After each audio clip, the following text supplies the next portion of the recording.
Wonderful day, wonderful day, wonderful day. This is your neighborhood sensei Fouché, telling all y'all to stay woke. But relax, relax, relax during this intense workout. Exercising your mind. Take some notes.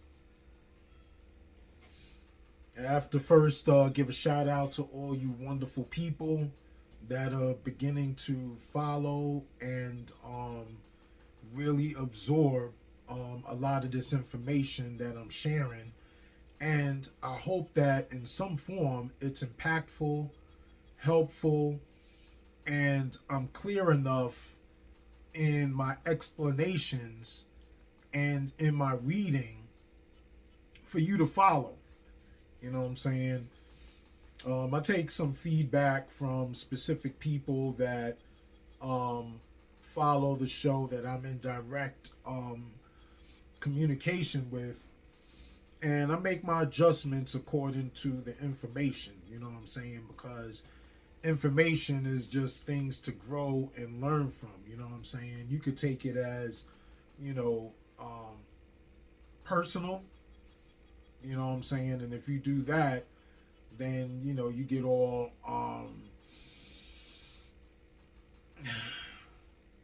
angry, just to be all simple. You know what I'm saying? You get very resentful, to be more specific. And in that resentfulness, you know, you lock yourself into that box that we be talking about, where you're not open to embracing a deeper perception of perspectives. You know what I'm saying? So, yeah, shout out to all you wonderful people out there that are valuing themselves, have a high level of self-love and self-worth.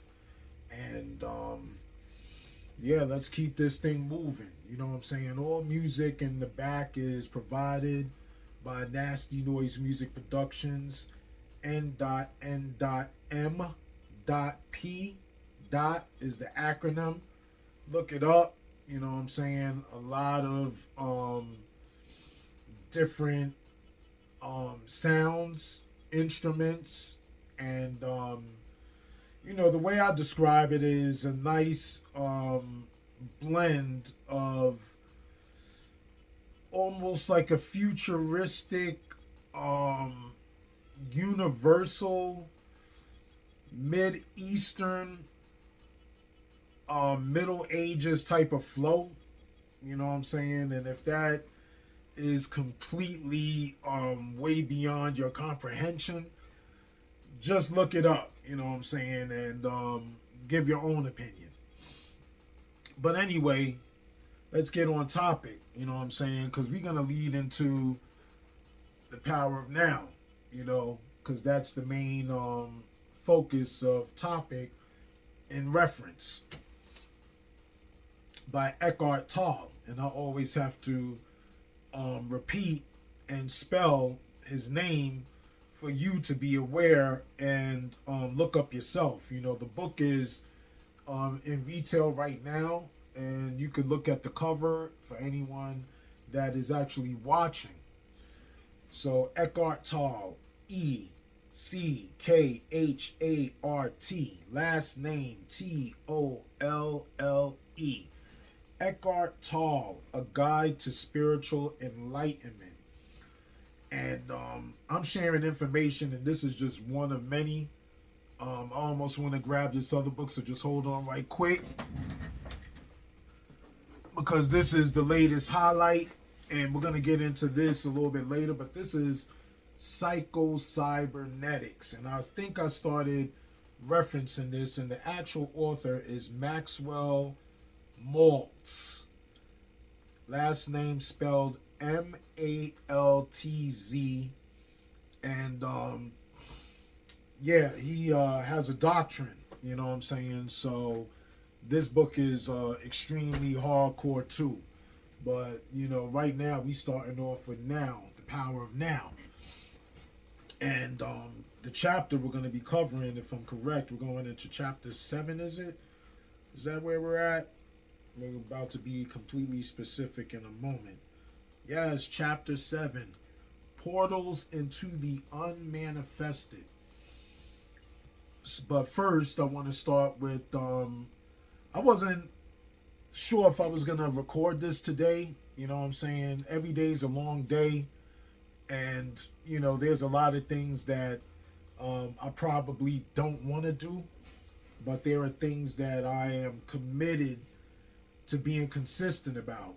And what we have going on right here, like, this is something that I want to be consistent about. Like, I have made a commitment to use my life experiences and the information that I gather and research and share that publicly with all of whoever chooses to tune in and follow. You know what I'm saying? Yeah, I really am not getting anything out of this other than my own greater radiation, you know what I'm saying, or illumination, to even be more specific. That just becomes greater knowing that, what I'm giving forth, excuse my stutter, but what I'm giving forth has the highest of value. You know what I'm saying? I'm not worried about the ones that, reject. There are plenty of people that I'm honored they label me a mentor. You know what I'm saying? And I shunned that at first, but my apologies to all those folks, because I realize more that I get into this, who I am and what I represent, for you. And it's an honor, because that is the mission and the desire, in the deepest of degree that, I know I'm trying to accomplish. Because when I'm out in the common street, as opposed to this platform, you know what I'm saying? Like, I ad-lib and go freestyle, and I give all of these specific individuals what my man Packboy called game. Some serious high-level game. You know what I'm saying? And this ain't some manipulative game. Because, my thing is, disprove me. Like, look up all the information that you believe I'm wrong about and do that. But the main thing is, you are educating yourself. So through trying to disprove me, if you are evolving in education, then, that's the goal. You know what I'm saying? And that's what, in any aspect of how you move forward through the information I share, whatever that provides in the aspect and elevation of you researching yourself, then that's what this is all about. So I was going to mention before that this is Groundhog's Day. So I had to do some, light research just to get specific, because the movie Groundhog Day was being played today, because Groundhog's Day is the first Sunday of February, So let's get into, what the whole mythology of Groundhog Day represents, and follow me, because this all ties into the power of now, believe me. And you're going to call me crazy. I know you will. And even I know that I am. But this is some dead serious stuff. Watch how this is going to lock in. Alright, so Groundhog Day. Groundhog Day, it derives from the Pennsylvania Dutch superstition that if a groundhog emerges from its burrow on this day and sees its shadow, it will retreat to its den, and winter will go on for 6 more weeks. Now, we are going to apply this all to your life. So hold on a second. If it does not see its shadow, spring will arrive early. In 2025, the shadow was seen, auguring 6 more weeks of winter. Now, that's what happened today. So, in myth following, the groundhog has seen the shadow. So now it's going to retreat. So, for a moment, let's pause before we get to the movie, to kind of cut into this tradition. So, think of the stress and the depression of your life as winter, right? Spring is new beginnings, freshness, and that's what you're trying to attain in searching or, wanting this labeled happiness. Now, when you dealing with your subconscious self, your deepest moral self, that's your true self. You no longer have to look over your back. Because when you look on over your back and you have what they would label that shadow, that figure behind you that you fear, you know what I'm saying? Because that shadow represents like a shade of you, a fear aspect. You know what I'm saying? Like a lot of people, they're like, there's all these superstitions about shadows. And when you visualize shadows and what that represents, and it usually represents a level of fear and being attached to fear. Or, you have to kind of watch your back because, you can't really trust your shadow. You know what I'm saying? So, in the aspect of the subconscious being and your true self, you don't have to watch your back because everything is about truth. Everything is about honor. When you have this conscious con running the autopilot, that is the physical identified person having that shadow, that conscious con right behind them. You know what I'm saying? That evil is always connected with it. So then it hides itself back into its depression. So then you're going to suffer into more misery, more winter, hoping for spring. I know you're going to say I'm crazy, and thank you. So let's get to the movie Groundhog Day. And if nobody's ever seen this movie, follow this plot. I'm going to read the plot, you know what I'm saying? On February 1st, cynical television weatherman Phil Connors reassures his Pittsburgh viewers that an approaching blizzard will miss western Pennsylvania. Alongside his new producer, his boss, Rita Hansen, and cameraman Larry, Phil travels to his hometown where he grew up in Pennsylvania, which is Punk's, wherever the actual place of the groundhog is actually in tradition. That's the same place that they're referencing.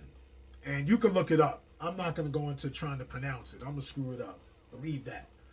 So he goes back to his hometown for annual coverage of the groundhog festivities. He makes no secret of his contempt for the assignment. He doesn't want to go. He doesn't like, he's like, man, I don't want to go back to that place. Like, I'm not, he's a very egotistical person. So let's move forward into the plot. He doesn't want to go back to his small town. And the Hicks, quote unquote, this is him speaking about where he's from and how he feels about those people, how he connects with them. So he doesn't want to go back to that small town and the Hicks who live there, asserting that he will soon be leaving his station for a new job. You know what I'm saying? He's trying to move on to big and better things and leave that dirtbag place behind them. No respect, no honor. So on February 2nd, Phil awakens in Cherry Street Inn to Sonny and Cher's I Got You Babe playing on the radio, right? So he gives a half-hearted report because he's not into the job. So he just kind of brushes it off. And then when he wakes up, he's desperately waiting to leave. Like he's already thinking about leaving before he even gets there. Like he's never even trying to go through the process of the moment and embracing the moment. Like because of he's so angered and disgruntled about his past, he's already projecting himself into the future moment away from what's going on now. So he goes to sleep. An aspect of the next day turning over.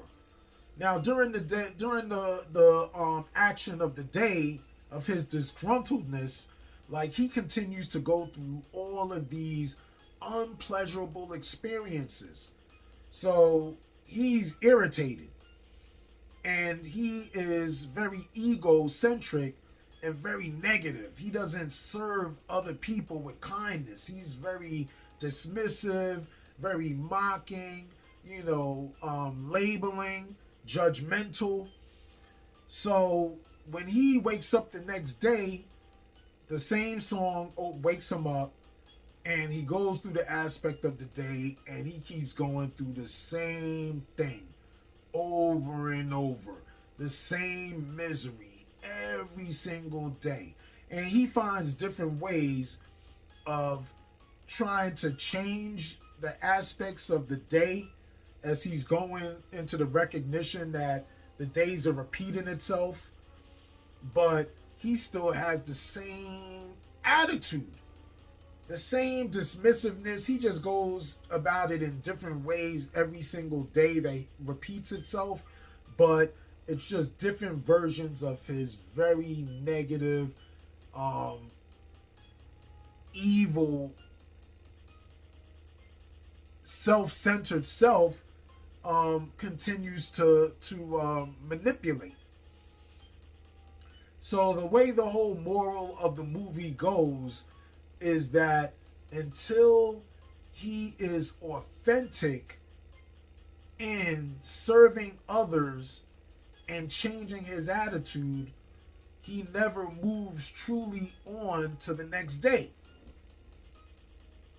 So think about the groundhog tradition and how when you continue to live, with that shadow cast behind you, and then because that shadow is cast behind you, you hover back into hiding and then suffer through more pain, more winter, more displeasure. And winter is just a specific analogy or reference to a dark moment of your life where there's minimal of light, and you are wanting and hoping for the aspect of spring to move forward and you to embrace and live in a form of happiness. You know what I'm saying? So in the same aspect of this movie, you are trying to move forward into another existence of being,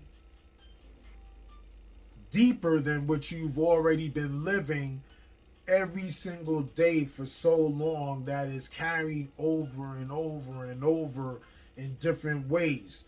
And we trying to show you here how to get rid of that shadow to where you no longer are visualizing that shadow when you come up above ground, and you no longer have to feel, see, or recognize that shadow, and then you continue to move forward and spring into a new blossoming. You know what I'm saying? So let's go into this reading, because I start going through so much pre-monologue or pre-conversation dialogue into this monologue thing, and it all connects, and I know it does. So let's move forward into this reading aspect. And I'm glad that I actually went through the process of recording this, because I feel very comfortable and I feel very moved into the moment.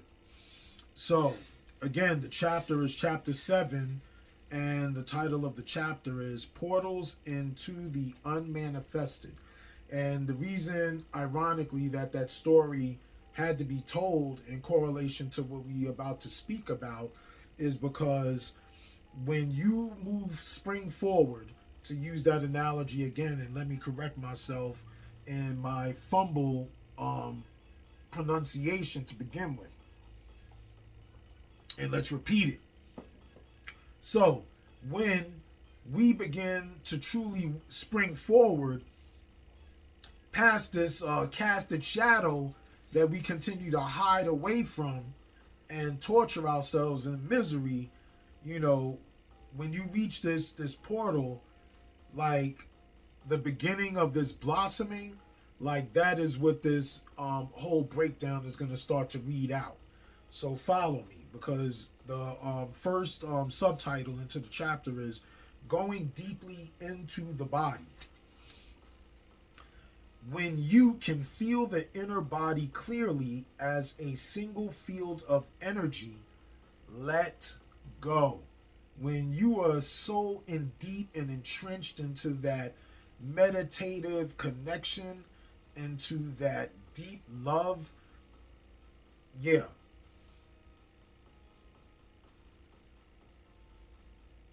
Focus. All right, let me go back. So when you feel that inner body clearly as a single field of energy, let go, if possible, of any visual image and focus exclusively on the feeling.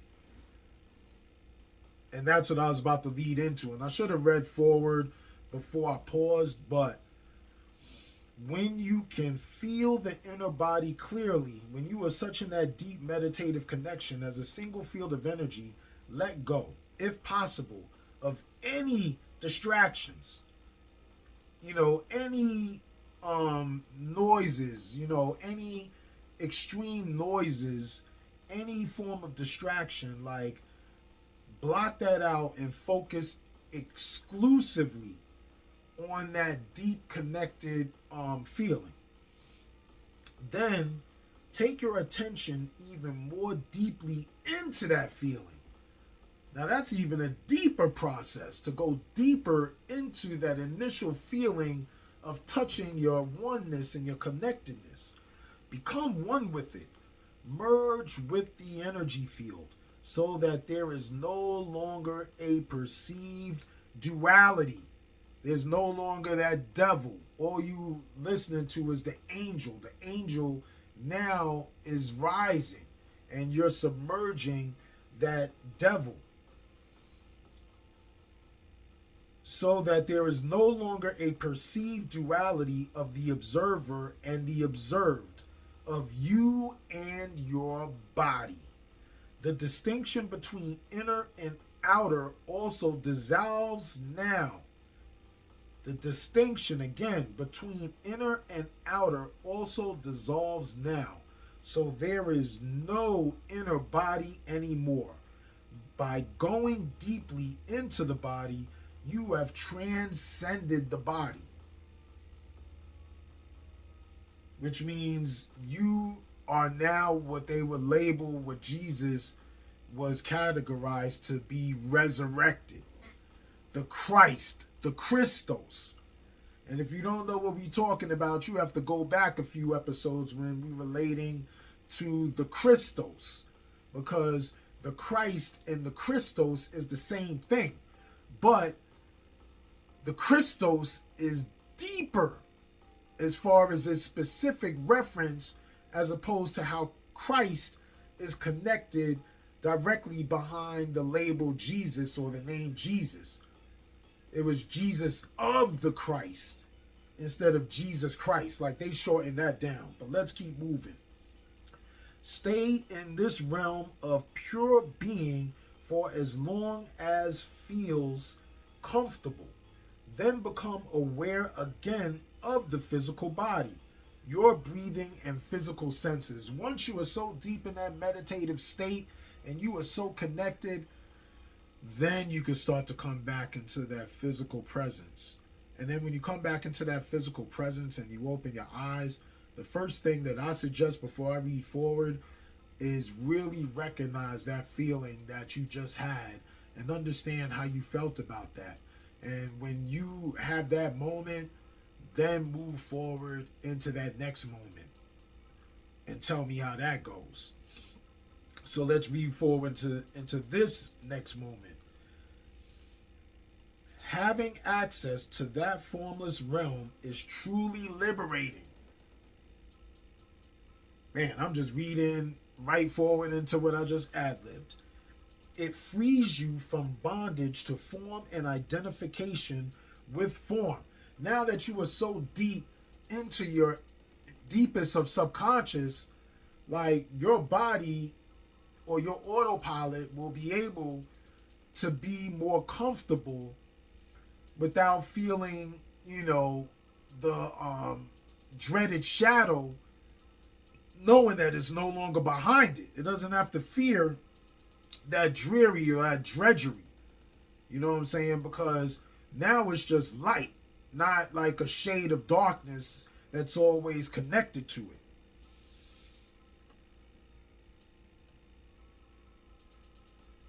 It is life in its undifferentiated state prior to its fragmentation into multiplicity.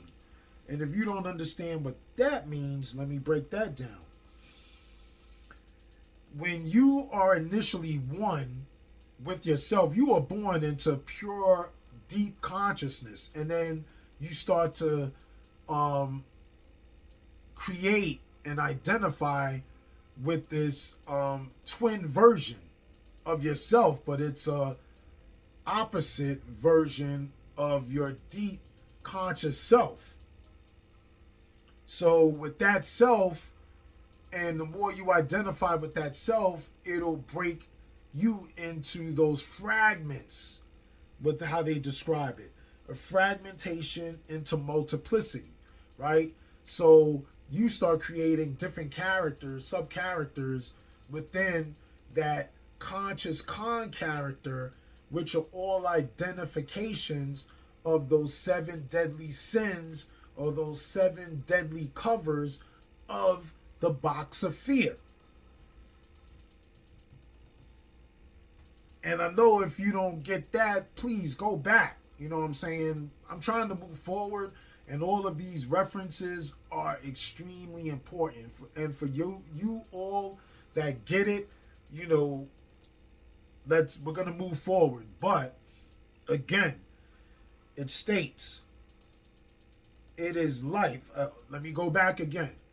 Having access to that formless realm is truly liberating.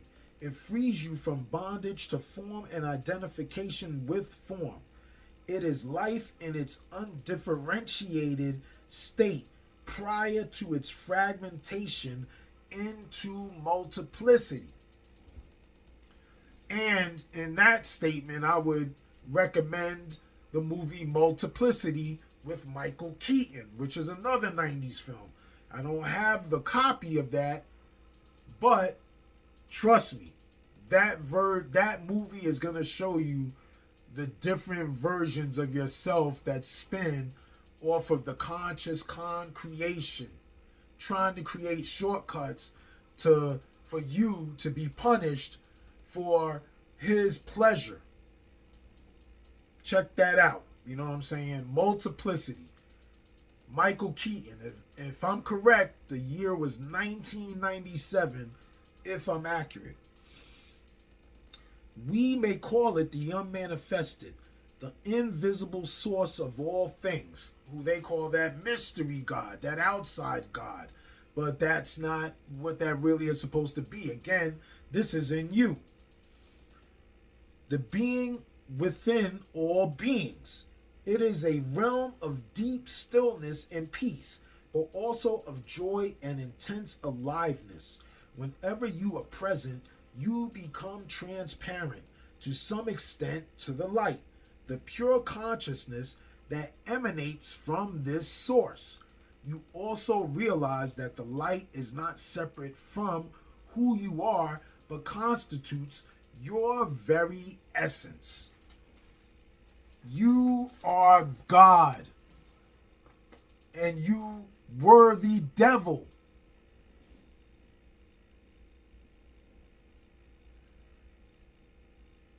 Now, I use this word to describe what I call the beginning of a centering point, because, I came up with an instrumental called I We Chi. And I was explaining to the person that questioned, he was like, yo, why'd you name that track that? And I said, I is the I is the individual.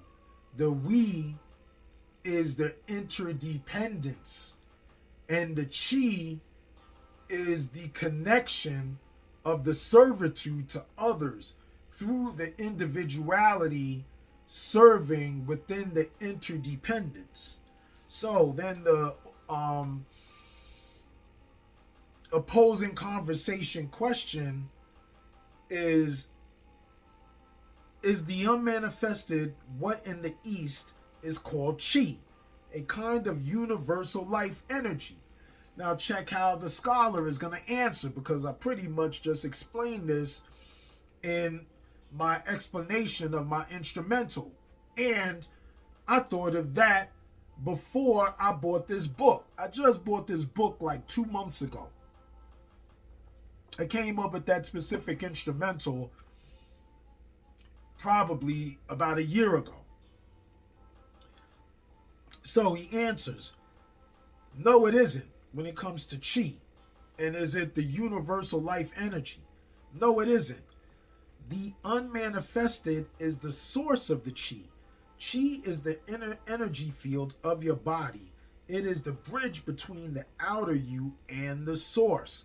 It's the connector, what you're reaching into the beginning process of that deeper identification. It lies halfway between the manifested, the world of form, and the unmanifested. Chi can be likened to a river or an energy stream. If you take the focus of your consciousness deeply into the inner body, you are tracing the course of this river back to its source. Chi is movement. The unmanifested is stillness. So the chi is getting to that point. Once you get to that point, it is just complete calm and peace. There's no movement. There's just stillness. It's almost like when they told Neo, yo, so you could dodge bullets, and then Morpheus was like, you don't have to. And then when he got to the part when the Smiths was shooting all the bullets in the Matrix, like Neo was doing all these slow movements, like it was no big issue. And that was when he was right there. So, if you take the focus of your consciousness deeply into the inner body, you are tracing the course of this river back to its source. Chi is movement. The unmanifested is stillness. When you reach a point of absolute stillness, which is nevertheless vibrant with life, you have gone beyond the inner body and beyond chi to the source itself, the unmanifested. Chi is the link between the unmanifested and the physical universe. So, if you take your attention deeply into the body, into the inner body, you may reach this point, this singularity where the world dissolves into the unmanifested and the unmanifested takes on form as the energy stream of chi, which then becomes the world. So once you kick out that conscious con and you let your God come back, then he moves in the proper direction for the autopilot, you know what I'm saying? Then the world is different. The way you move in this world, the way you think inside of this world, the way you react to this world or don't react is way different. It's almost should be at the point of a 180-degree opposite, a polar opposite of everything that you've lived underneath that umbrella of fear.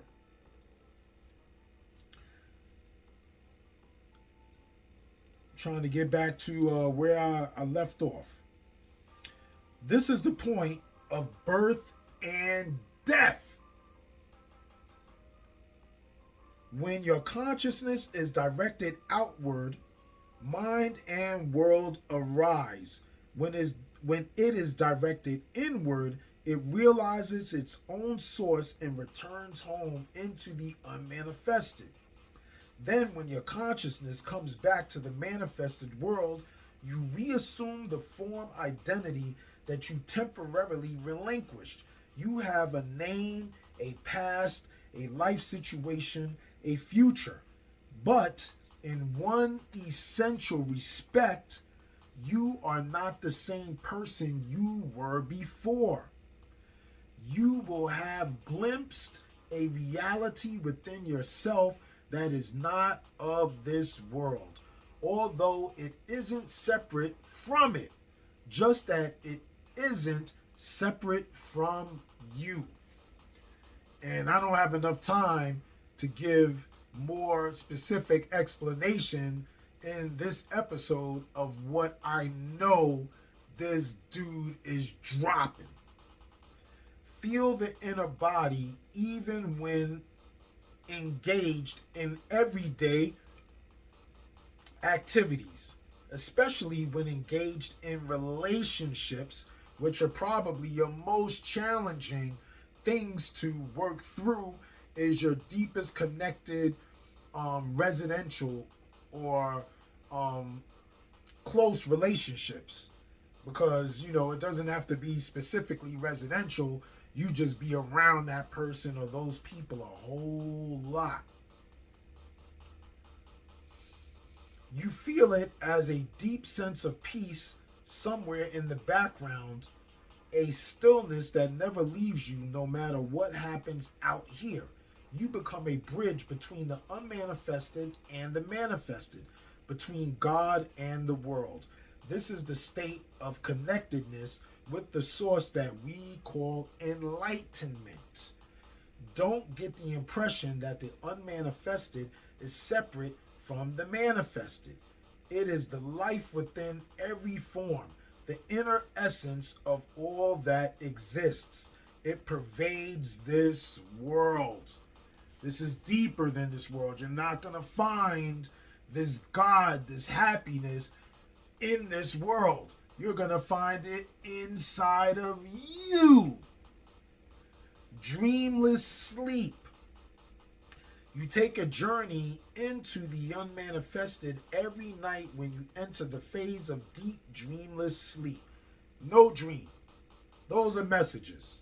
That's basically that subconscious God trying to talk to you, because in your so-called awakened state, you running on the autopilot of a doofus. You know what I'm saying? And the only way that your deep God can connect to you is when that doofus is in a conscious sleep. Then it could kind of try to send you messages. But then once you wake up, that doofus disregards those messages. It's almost like he erased the answering machine. You take a journey into the unmanifested every night when you enter the phase of deep dreamless sleep. You merge with the source. You draw from it the vital energy that sustains you for a while when you return to the manifested. All right, let's start over. You merge with the source. You draw from it the vital energy that sustains you for a while when you return to the manifested, the world of separate forms. This energy is much more vital than food. But in dreamless sleep, you don't go into it consciously. Although the bodily functions are still operating, you no longer exist in that state. Can you imagine what it would be like to go into dreamless sleep with full consciousness. It is impossible to imagine it because that state has no content. The unmanifested does not liberate you until you enter it consciously. You have to willingly want to dig into that deep subconscious self. If you are not deeply willing to touch that deepest of identity, then, you know what I'm saying, you will not be liberated. That's why Jesus did not say the truth will make you free, but rather you will know the truth and the truth will make you free. This is not a conceptual truth. It is the truth of eternal life beyond form, which is known directly or not at all. But don't attempt to stay conscious in dreamless sleep. It is highly unlikely that you will succeed. At most, you may remain conscious during the dream phase, but not beyond that. This is called lucid dreaming, which may be interesting and fascinating, but it is not liberating. So use your inner body as a portal through which you enter the unmanifested, and keep that portal open so that you stay connected with the source at all times. It makes no difference as far as the inner body is concerned whether your outer physical body is old or young, frail or strong. The inner body is timeless. If you are not yet able to free the inner body, use one of the other portals, although ultimately they are all one. And let's see if we can read one more subchapter before, we break. So, other portals. Now, the now can be seen as the main portal. It is an essential aspect of every other portal, including the inner body. You cannot be in your body without being intensely present in the now. Time and the manifested are as inextricably linked as are the timeless now and the unmanifested. When you dissolve psychological time through intense present moment awareness, you become conscious of the unmanifested, both directly and indirectly. Everything slowed down so you see things in a form of completeness more than separation. Directly, you feel it as the radiance and power of your conscious presence. No content, just presence. Indirectly, you are aware of the unmanifested in and through the sensory realm. In other words, you feel the God essence in every creature, every flower, every stone, and you realize all that is holy. Another portal into the unmanifested is created through the cessation of thinking. This can start with a very simple thing. And when I spelled or said cessation, cessation, cessation. Let's look up cessation before we move forward. Cessation. The fact or process of ending or being brought to an end. So, let's read over. Another portal into the unmanifested is created through the cessation of thinking. The process of ending or being brought to an end, that overthinking, that worry, that stress. This can start with a very simple thing such as taking one conscious breath or looking in a state of intense alertness at a flower, something so simple, at the water, the stream, the ripples of the water. That's another suggestion. I'm a water guy. So that there is no mental commentary running at the same time. Something so simple that you're not overthinking the aspects of its beauty. You're just noticing the beauty as is. There are many ways to create a gap to incessant stream of thought. There are many ways to create a gap in the incessant stream of thought. This is what meditation is all about. Thought is part of the realm of the manifested.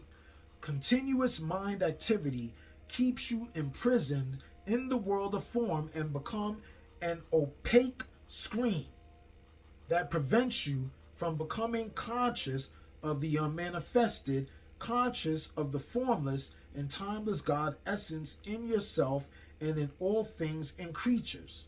And we used another big word, right? Opaque. So let's look that up, because everybody's like, oh, these big words. Well, we're going to break them down. We don't want you to be confused. Opaque, not able to be seen through, not transparent.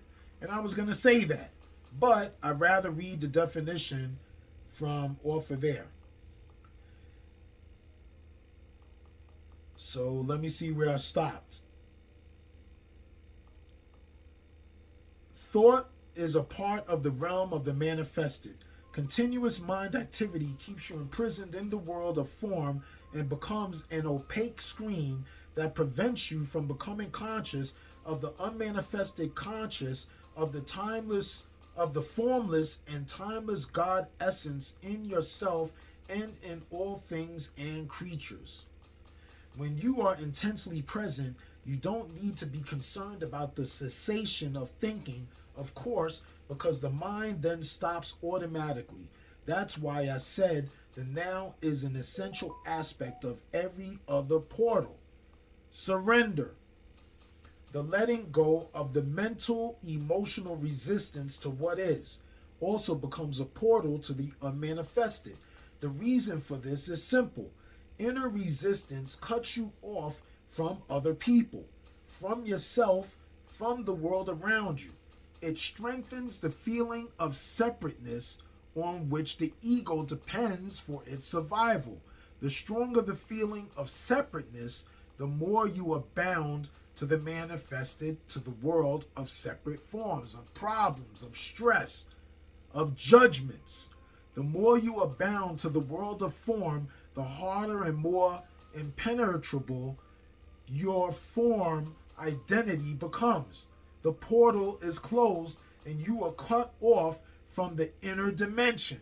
You cannot receive those blessings. You cannot receive the radiation of your God being. You closed it down, you know what I'm saying? Because you started thinking of isolation, of separateness, you know what I'm saying? So, yeah, now you back to square one. You back into the whole box of misery. The portal is closed and you are cut off from the inner dimension, from the dimension of depth. In the state of surrender, your form identity softens and becomes somewhat transparent, as it were, so the unmanifested can shine through you.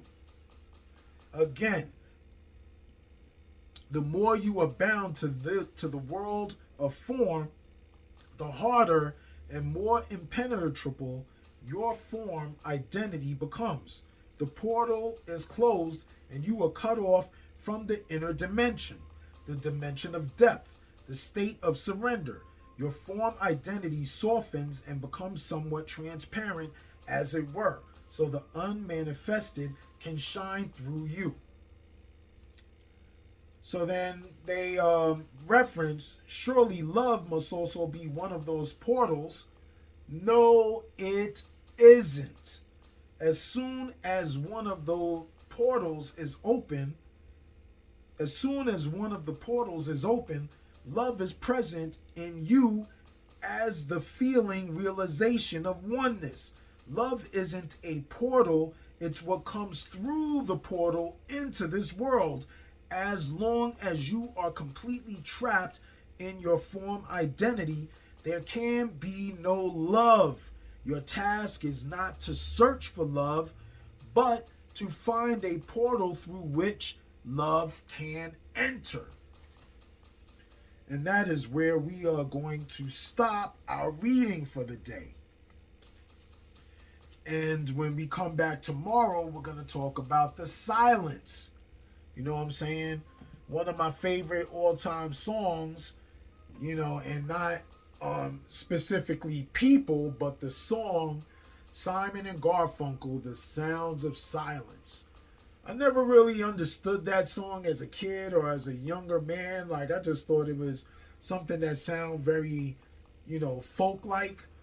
But when I came into this region that I reside in now, like, I started to really listen to very humble and simple toned music. And The Sounds of Silence was one of those records. And when I really broke down the lyrics and started feeling the depth of that record and that song, I was like, boom.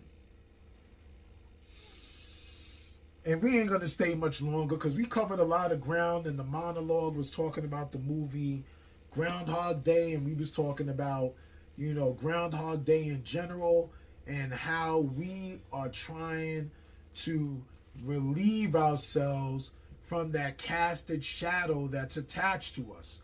You know what I'm saying? We don't want the shadow. We want to be shadowless so that way we can move forward into our new blossoming, into our new spring. We no longer want to hide into the depression, continuous depression, of darkness, of our winter. We want to move forward into a state of spring, into a state of enlightenment, into having more light, into radiating towards a greatest degree of light, which is going to be our summertime. The beginning is the spring, and we trying to plateau into the summertime of ourselves. You know what I'm saying? So hold on to that until the next episode. This is your neighborhood Sensei Fouché, telling all y'all to stay woke. And please relax. Relax. Really absorb, digest everything we just served out to you. You know what I'm saying? Really let your palates, your mental palates, salivate off of this, very tasteful and nutritional value that we just, inserted into you. You know what I'm saying? And really utilize and fulfillment all of those nutrients. You know what I'm saying?